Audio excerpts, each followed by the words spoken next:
The war in Ukraine is having major economic and humanitarian repercussions on a global scale. But NATO is warning that it could be years before the conflict is over. I spoke to former Ukrainian President Petro Poroshenko about the road ahead, his country's expectations of the West, and what he would have done differently as president. I'm Ali Aslan, and this is One on One. Petro Poroshenko, welcome to the show.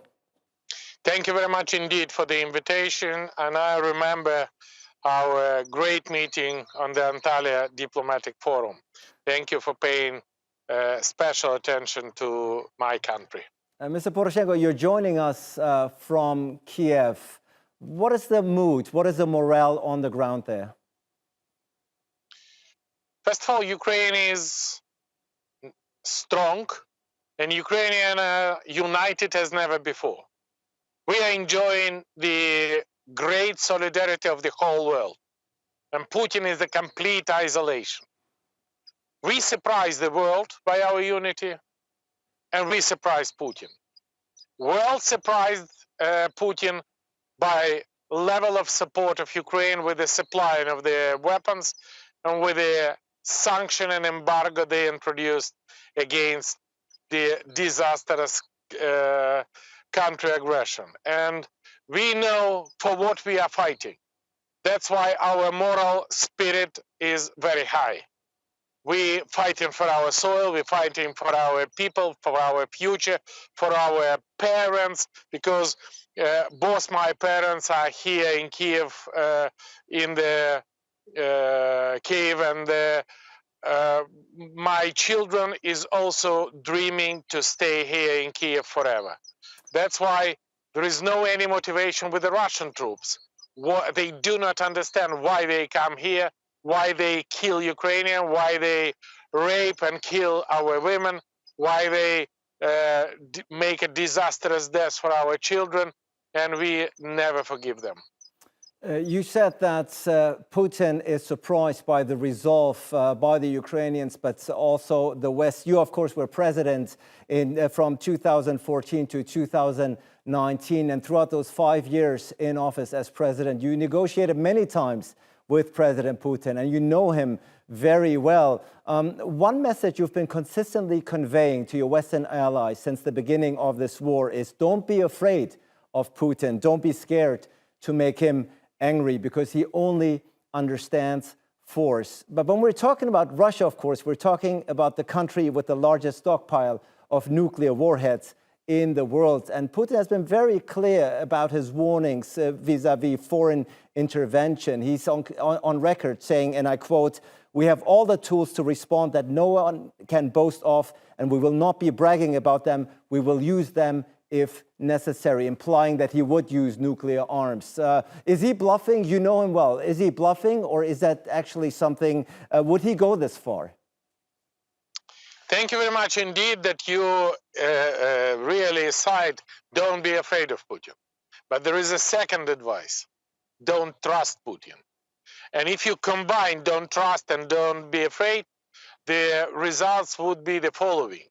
So Putin never telling the truth, neither when he promised to withdraw his troops, nor when he promised to release the hostages, nor when he promised to the ceasefire. And the same, don't be afraid and don't trust when he said that he will use the nuclear weapons, because we have now several important messages. First of all, from Boris Johnson and from the other leaders of the nuclear states, that if Putin will use the nuclear weapons against Ukraine, the answer of the whole world would be immediate. And Putin afraid for his own life. And with this situation, nothing happened. But Putin is crossing all the red lines and went off the rail completely. The latest proof is firing of the cruise missiles at the capital of Kiev. By the way, killing the very famous journalist from the Radio Liberty, which works together with the American State Department. Very famous journalist was killed in her own flat, and Putin made this attack exactly when UN Secretary General Guterres was in Kiev. By targeting Kiev, Putin hit the world system of the international relation. And with this situation, he should understand it would be definitely no winner in a nuclear war. But on the battlefield, we, together with my participation, because I'm proud that in the year 2014, it was me as a Supreme Commander-in-Chief of Ukrainian Armed Forces, create the new Ukrainian army. And definitely, I'm absolutely confident that we will win the battle, Ukraine never give up, and Putin would be defeated. We will win. We will fight until victory, says Petro Poroshenko. But there are also, and you know those voices, there are also experts out there who say that the notion that time is on the side of Ukraine is a reckless gamble. And what we need instead right now are peace talks, that we should be talking to Putin and listening to his demands and try to stop this war as quickly as possible. What is your take? Definitely, you cannot find out any nation in the world who want a peace more than we Ukrainians. And me, as not only as a fifth president, but also as a former minister of foreign relations, definitely want to use the political diplomatic ways. But again, don't trust Putin. We can reach the results only when we will be strong. And what we need for the shortening the way to the peace, three things: weapons, weapons, and weapons. Weapons in the form of Lend-Lease, and I want to thank and appreciate the very special role of the leadership of the United States and the President of the United States, Joe Biden, with a supply for $33 billion, the very new weapons, including the anti-aircraft missile, tank, and everything. Point number two, sanction and embargo. And point number three, complete isolation of Putin. Putin wants to have all of us dead. And we want to live. Very simple.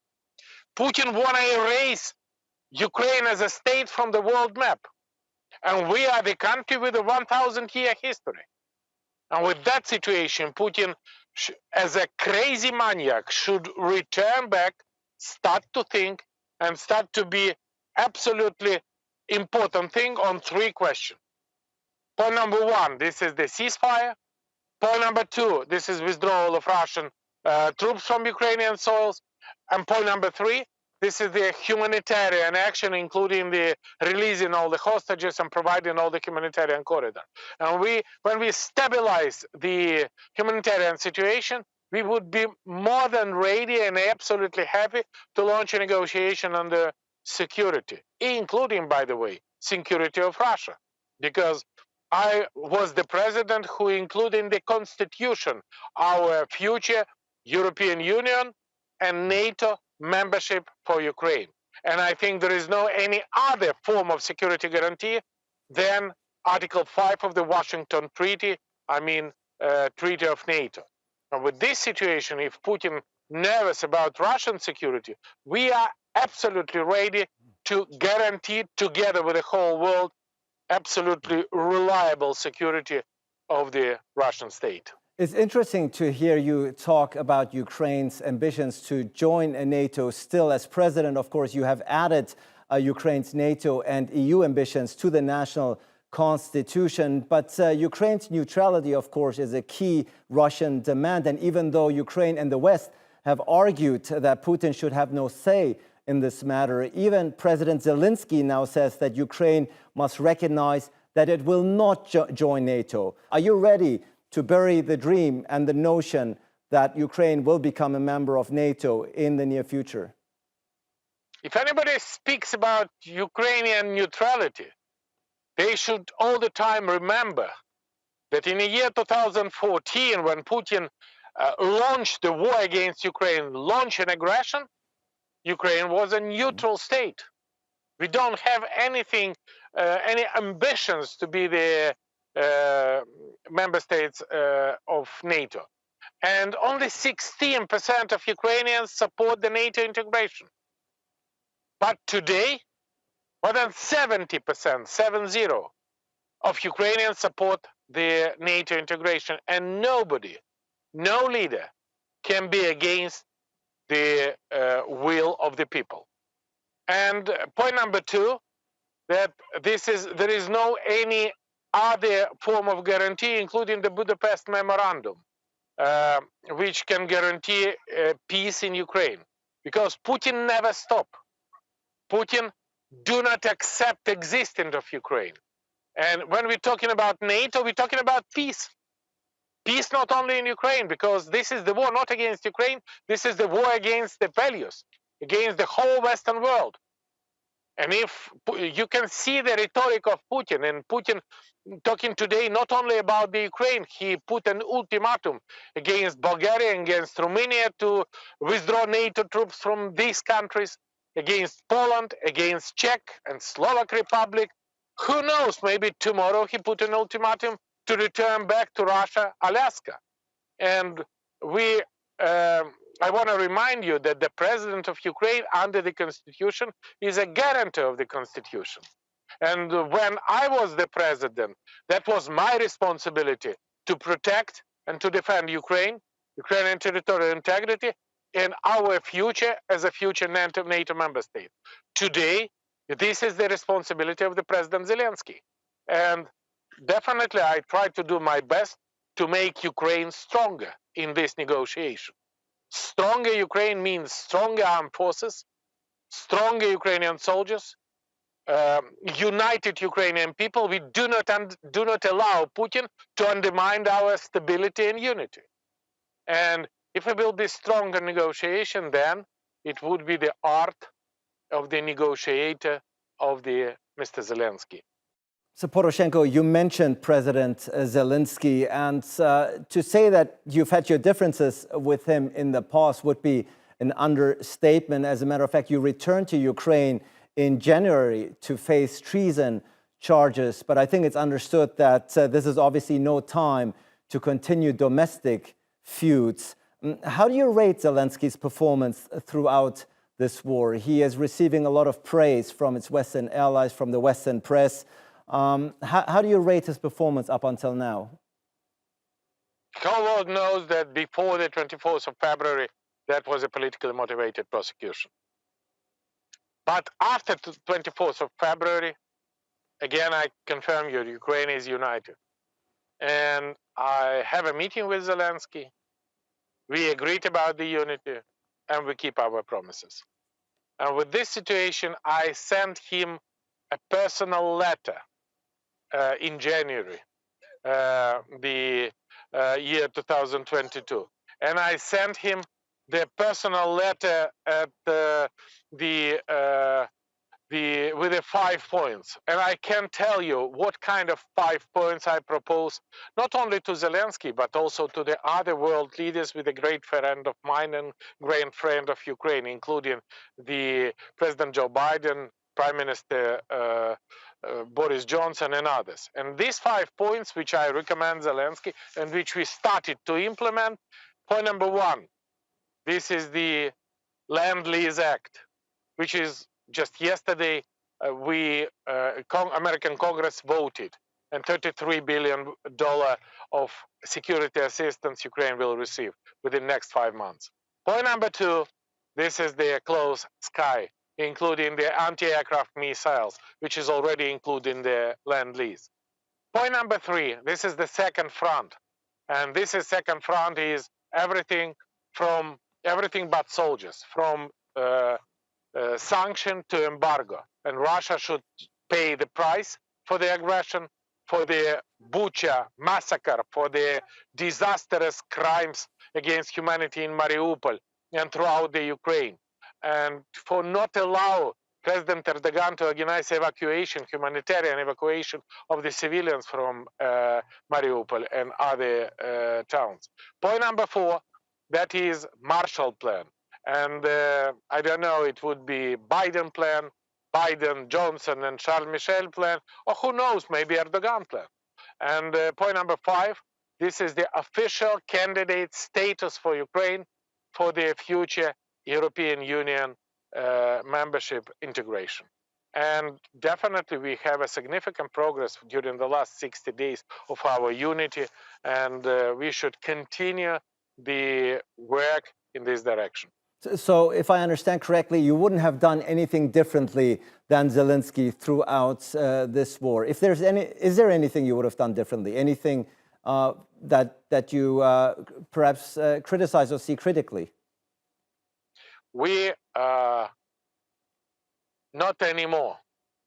President, leader of opposition, members of parliament, or members of government. We all Ukrainian, and we united not around the presidential seat or around the parliament.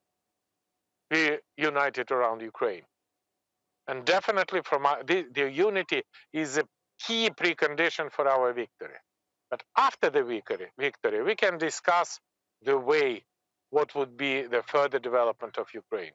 And definitely I have my program, and definitely I do my best to unite as much people as possible for bringing the new Ukraine and build up the new Ukraine. Ukraine, of course, and you mentioned it, has officially applied for EU membership, and you have pleaded with Brussels to put Ukraine on a fast-track approval to join the European Union as quickly as possible, perhaps even before the end of this year. But Brussels has already made clear that there would be no shortcuts. Are you disappointed about the reaction from Brussels? No, because nobody believed that Ukrainian can reach the quick results. When I was the president, nobody believed that within 1 week I signed the association agreement and deep and comprehensive free trade agreement with the European Union. Nobody believed that we receive a Thomas about autocephaly of the Ukrainian Orthodox Church. Nobody believed that we receive the visa-free regime for the European Union. And many, many other things. And believe me, Ukraine can surprise the world. And our way to the membership of European Union would be shorter than many pessimists think. And one of the reasons is because our application form for the future membership of European Union is sealed by Ukrainian blood. And we pay maybe the highest price for our future membership. And by our heroic fight, we are definitely breaking the rules, including the rules of the protocol for the future membership. And you've said repeatedly that Ukraine is not only fighting for its own survival, but for the survival of the entire Western civilization. Are you satisfied with the level of support that you're receiving from the U.S.? You've already mentioned Joe Biden. You praised him for his support and the additional $33 billion US dollars aid that is coming your way. But by and large, are you satisfied and pleased with the level of support you've been receiving from the West? First of all, I'm very appreciate the global leadership of the President Biden. He now demonstrates this leadership. And can you see how is the progress, how is the dynamic within the last 65 days? We not have any discussion about if Ukraine should receive the heavy lethal weapons or not. We don't have any discussion about limits. Do you know why? Because we are fighting for the whole free world.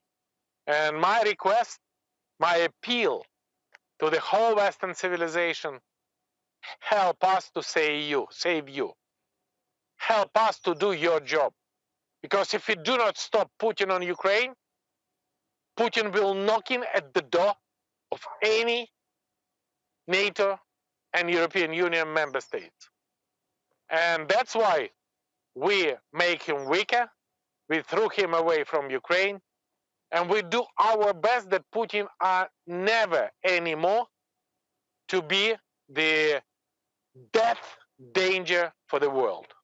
Petro Poroshenko, thank you for joining us during this difficult time for your country. Thanks so much.